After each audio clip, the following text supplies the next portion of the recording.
사도 바울이 빌립보에 있는 성도들에게 편지하여 말하기를 내가 기뻐하고 또 기뻐하겠다라고 말하고 있습니다. 우리가 믿는 기독교요, 우리가 섬기는 예수님, 그리고 우리 모인 공동체는 기쁨의 종교라고 부릅니다. 그만큼 기쁨이 강조되는, 예수 믿는 것이 그렇게 기쁨이 강조되는 것인데, 생각해 보면 복음이라는 것이 또 좋은 소식, 기쁜 소식이잖아요. 그 소식은 영원히 죽어야 할 우리들이 영원한 천국에 살 수 있다라는 것만으로도 우리가 기쁜 소식이 아닐 수 없죠. 이 빌립보서가 사실 별명이 기쁨의 서신, 기쁨의 편지라고 불립니다. 빌립보서 안에서만 이 기쁨이라는 단어가 20번이 넘도록 사용하고 있거든요. 그러니까 지금 사도 바울은 기쁨을 굉장히 강조하는 편지를 쓰고 있는 것이죠. 아시는 것처럼 이 빌립보서가 옥중서신, 감옥에 갇혀있는 상태에서 쓴 편지임을 생각한다면 참 기쁨을 이야기하는 것을 아마 세상 사람들은 아마 알지 못하겠다 싶습니다. 감옥에서 무슨 기쁨을 이야기할 수 있을까?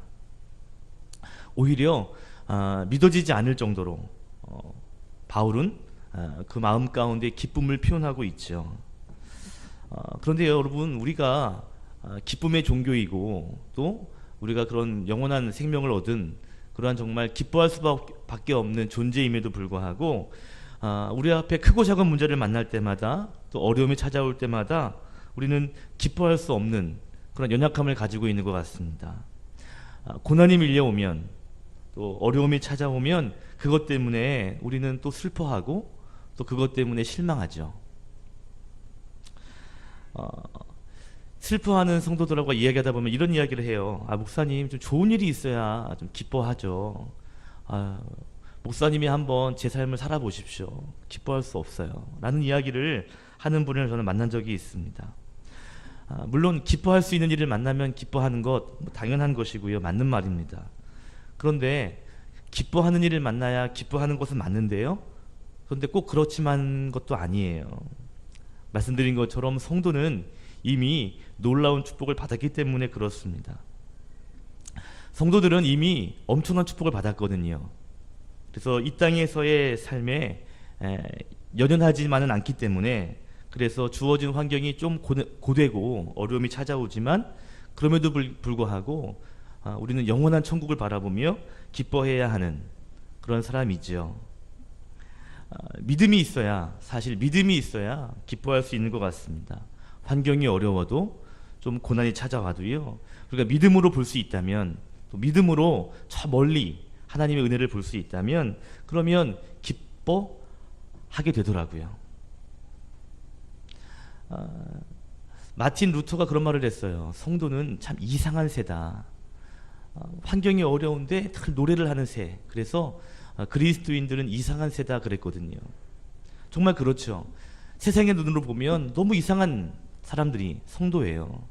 어려움이 있고 고난이 있고 때로는 슬픈 일을 만나도 감사하다 그러고 하나님께 기쁨으로 봉사하겠다 그러고, 이런 게 참 이게 이해가 되지 않거든요. 믿음이 생기지 않고서는 절대 이해할 수 없는 거죠. 오늘 21절에 보니까 사도 바울은 이런 고백도 합니다. 내가 죽는 것도 유익하다. 비슷한 고백이 시편 119편에 있죠. 잘 아는 것처럼 고난이 내게 유익이라 라는 119편 71절의 말씀 제가 읽어드릴게요.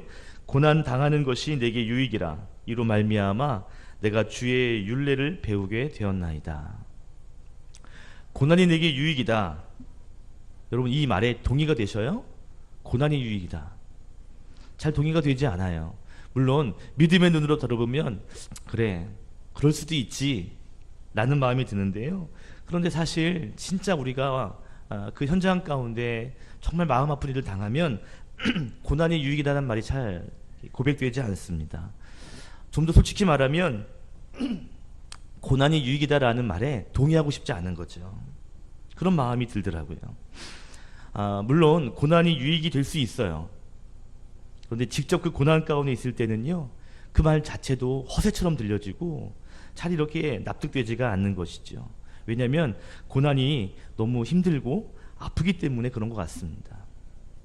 그런데 고난이 유익이다라는 말은요, 현재 상황에서는 잘 이해가 되지 않은데, 그런데 그것이 지나고 나서 그 고난이 과거가 될 때, 그리고 그 과거에 지나고 나서 그 고난 때문에 하나님 주신 축복을 누리게 될 때, 그때 비로소 말할 수 있죠. 아, 그때 그 고난이 나에게 유익이었구나.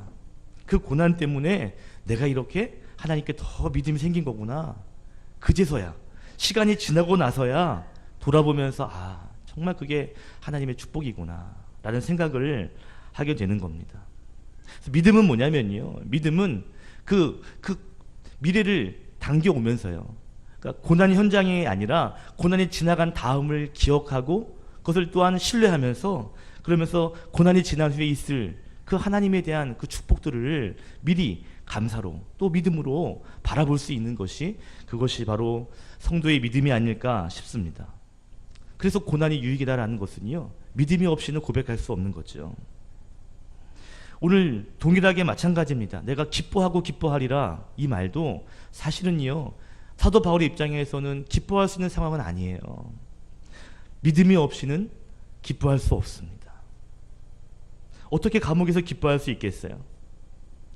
이 세상의 관점, 땅의 관점으로 볼 때는요, 절대로 기쁨이 오지 않는 상황이거든요. 그런데 하늘의 관점으로, 믿음의 관점으로 보니까 기뻐할 수밖에 없는 이유가 사도 바울에게는 있었다는 것이죠. 그것을 저는 좀 오늘 나누기 원합니다. 사도 바울이 고난 가운데, 어려움 가운데 왜 기뻐하고 기뻐한다라는 고백을 할 수 있는가? 왜 죽음까지도 유익이라고 말할 수 있는가? 오늘 두 가지 이유를 저는 생각해 봤습니다. 첫 번째는 뭐냐면, 고난이 있지만 그 고난 속에서도 하나님이 일하심, 그 놀라운 일하심이 있기 때문에 사도 바울은 기뻐할 수 있다라고 말하는 것이죠. 12절, 13절, 14절 우리 한 목소리로 함께 봉독하겠습니다. 12절, 13절, 14절 시작.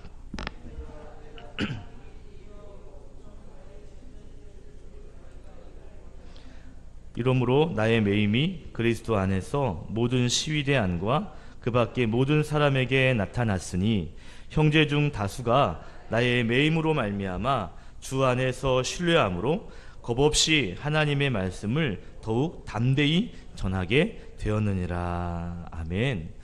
사도 바울이 복음을 전하다가 감옥에 갔거든요. 그래서 지금 로마 시위대 안에 갇히게 된 것입니다. 그런데 갇히고 보았더니 오히려 그 시위대 안에서 안에 있는 사람들에게도 복음을 전할 수 있는 기회가 되고, 또 그 밖에 모든 사람들, 여기서 그 밖에 모든 사람들은요, 로마에 있는 그런 고위 관직자들을 말합니다.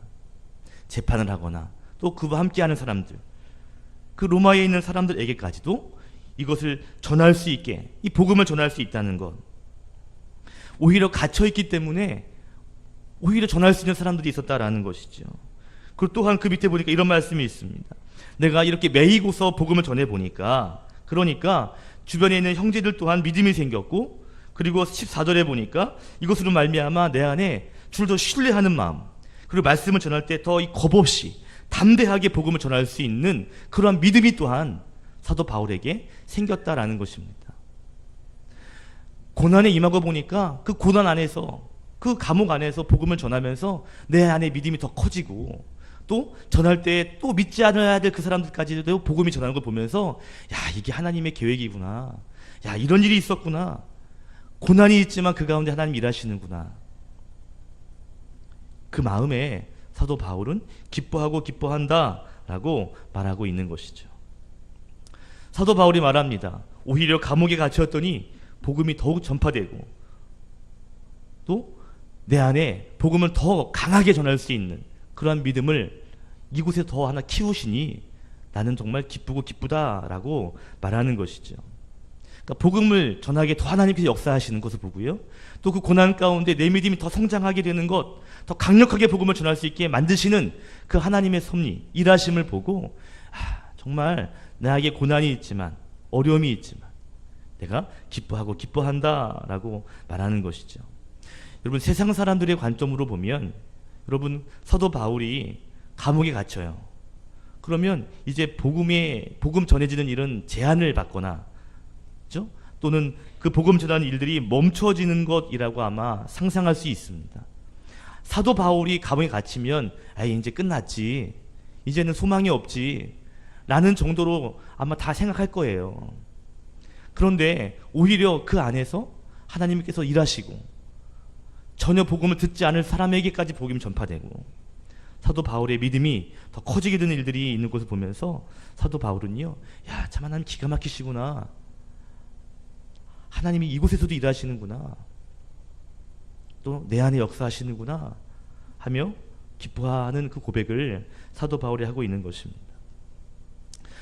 사실 이 빌립보에 있는 교회는요, 사도 바울과 굉장히 가까운 교회입니다. 연관이 깊은 교회예요.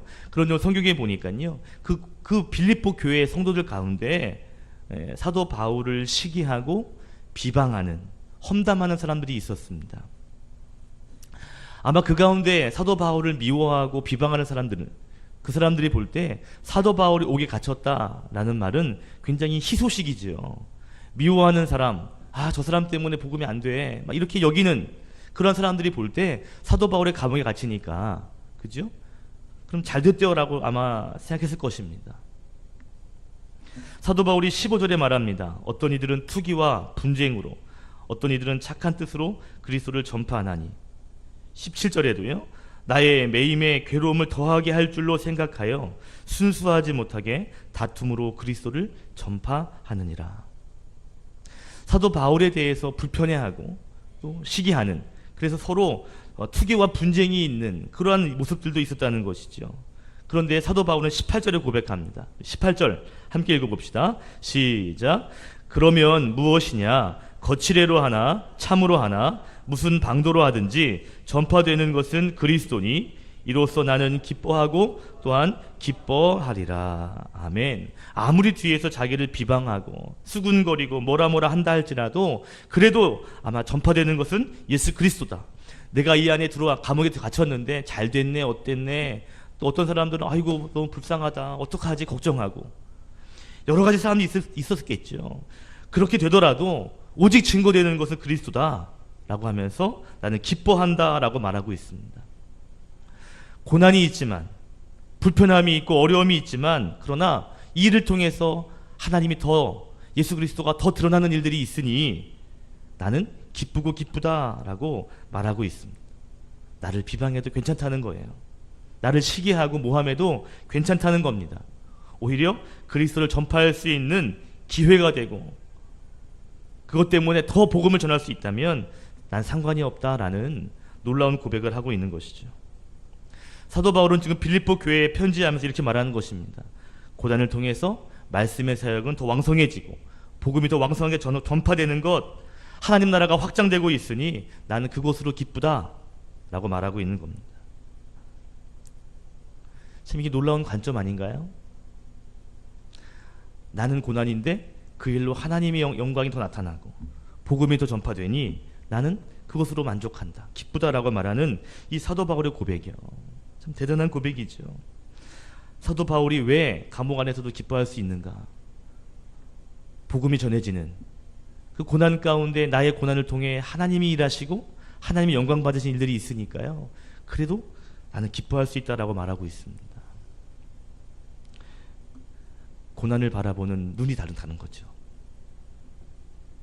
여러분, 고난 가운데 또 우리 어려움 가운데 일하시는 그 하나님의 손길을 저와 여러분이 바라볼 수 있기를 원합니다. 그리고 여러분이 그것을 통해서 더 하나님의 영광이 가득 드러나게 하시는 주의 도구로 쓰임받기를 주님의 이름으로 축복합니다.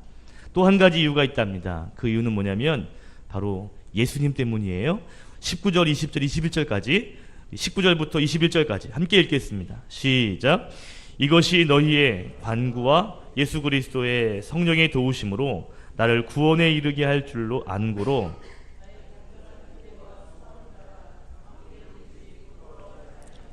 지금도 전과 같이 온전히 담대하여 살든지 죽든지 내 몸에서 그리스도가 존귀하게 되게 하려 하나니 이는 내게 사는 것이 그리스도니 죽는 것도 유익함이라. 아멘. 사도 바울이 고백합니다. 내가 살든지 죽든지 내 몸에 그리스도가 더 존귀하게 될 것이기 때문에 죽는 것도 유익하다라는 고백을 합니다. 사실 죽는 것을 좋아하는 사람은 없죠. 그죠? 그럼에도 불구하고 사도 바울은 내가 살아도 좋고 죽어도 좋다라고 이야기해요. 또한 죽는 것이 유익하다라고 말합니다. 죽음을 사람들은 다 두려워하거든요. 그런데 그 두려움을 초월하는 고백을 하고 있는 것이죠. 우리가 이 세상을 한 3번 정도 산다면 그러면 뭐 한 번 죽는 것쯤이야. 뭐 한 번은 연습 삼아 죽어도 좋다 할 수 모르겠어요. 그런데 하나밖에 없기 때문에 죽는 것이 두렵고, 그죠? 겁나는 거 아닌가요? 그래서 죽음을 초월하기가 쉽지 않은 것이잖아요. 그런데 사도 바울은 죽음을 눈앞에 두고 있음에도 불구하고 당당합니다. 왜 그럴까요? 그러면 이유가 있습니다. 바로 예수님 때문이에요. 예수님에 대한 확신, 19절에 보면 그 예수님 때문에 얻게 되는 구원, 그 예수님과 구원에 대한 확신 때문에 사도 바울은요, 나는 죽는 것도 유익하다라고 말하고 있습니다. 그러니까 사도 바울은 지금 예수님 때문이라면 죽을 수 있다라고 하는 마음이 있는 거죠. 나 하나 희생해서 나의 죽음으로 오히려 예수 그리스도가 더 영광 받을 수 있다면 이 한 생명 아깝지 않다. 놀라운 고백입니다. 이런 고백을 할 수 있는 이유는 뭐냐면요, 사도 바울이 예수님에 대한 마음이 크기 때문에 그래요. 여러분, 중요한 건 여러분 1절에 보시면 사도 바울이 자기를 고백할 때 뭐라고 고백하냐면요, 1장 1절에 그리스도 예수의 종 바울과 라고 이야기해요. 그러니까 지금 바울 안에 무슨 마음이 있냐면 나는 예수님의 종이다 라고 하는 마음이 있습니다. 내 삶의 주인은 예수님이라는 거죠. 그러니까 내 삶의 목적은 내가 아니라 예수님이에요. 그래서 주인을 위해 내가 희생할 수 있다면 유익하다라고 말하고 있는 것입니다. 사도 바울은 주인과 종이 존재하던 그 시대 속에서 로마의 시민권을 가진 사람이었잖아요. 그럼에도 불구하고 십자가에서 죽으신 그 예수님을 나의 주인이라고 고백하는 것입니다. 그리고 나는 그분의 종이다 라고 말하는 것이죠. 그런 그가 이제 감옥에 간 것이죠. 예수님 전하다가. 그리고 예수님 전하고 싶어서 또 편지하는 것입니다. 사도 바울이 죽고 편지하고 감옥에 가고 이러한 모든 것들을 감당할 수 있는 이유는 한 가지입니다. 예수 그리스도, 예수님 때문이에요. 힘들고 어려운 일이 있고요, 감당하기 벅찬 일들이 우리 삶에 참 많은 것 같습니다. 그럴 때 우리가 그것들 당당하게 이겨나갈 수 있는 비결이 있어요. 그것이 뭐냐면 예수님을 나의 주인으로 삼고 예수님을 위하여 살아가는 것입니다. 사도 바울은 말하죠. 내가 예수님 때문에 구원을 받았다. 그 예수님 전하는 것이 자기의 맡은 본분이라고 말하는 거예요. 그래서 지금 힘들고 어려움이 있지만, 나는 힘들지만 그 예수님을 바라보며 기뻐할 수 있는 것이죠. 여러분, 예수님에게 여러분은 어떠한 존재인지 모르겠습니다. 예수님 믿으면 잘 된다니까 난 예수님 믿는 것인지, 정말 예수님 때문에 내 인생을 살고 있는 것인지. 사도 바울이 기뻐할 수 있는 이유는요, 예수님 때문이야. 내가 예수님 때문에 감옥 가서 기쁜 거예요. 그 감옥에서 복음을 전할 수 있어서 기쁜 겁니다. 그리고 그 안에서 내가 감옥에 있지만 나를 통해 계속 예수님이 전파되고 있는 모습 보면서 사도 바울은 괜찮다고 말하는 거죠. 이 정도 고난 괜찮다고 말하는 겁니다. 생쥐 이야기 하나를 좀 해드리려고 그래요. 생쥐가 구석에서 벌벌벌 떨고 있었어요. 하나님이 물었습니다. 야, 생쥐야, 너 왜 떨고 있니? 생쥐가 말해요. 하나님, 고양이가 너무 무섭습니다. 그래, 알았다. 그리고 그 생쥐를 고양이가 되게 했습니다. 고양이가 된 생쥐가요, 고양이가 되어가지고 또 구석에서 벌벌벌 떨고 있는 거예요. 하나님 물었습니다. 너 왜 떨고 있니? 고양이가 됐는데 왜 떨고 있니? 그랬더니 하나님, 강아지가 무서워서 떱니다. 그래서 또 강아지로 하나님께서 만들어 주셨습니다. 좀 지났는데 강아지가 또 구석에서 벌벌 떨고 있어요. 그래서 너 왜 강아지야 왜 떨고 있니? 그랬더니 옆에 있는 호랑이가 무서워서 떨고 있습니다. 그랬습니다. 그럼 내가 호랑이가 되게 해주마. 호랑이가 됐다는 거죠. 또 호랑이가 되어가 또 떨더래요. 그랬더니 이번에 사냥꾼이 무서워서 떱니다. 그랬습니다. 하나님 나중에 이렇게 말씀하셨대요. 야, 너는 어쩔 수 없는 생쥐구나.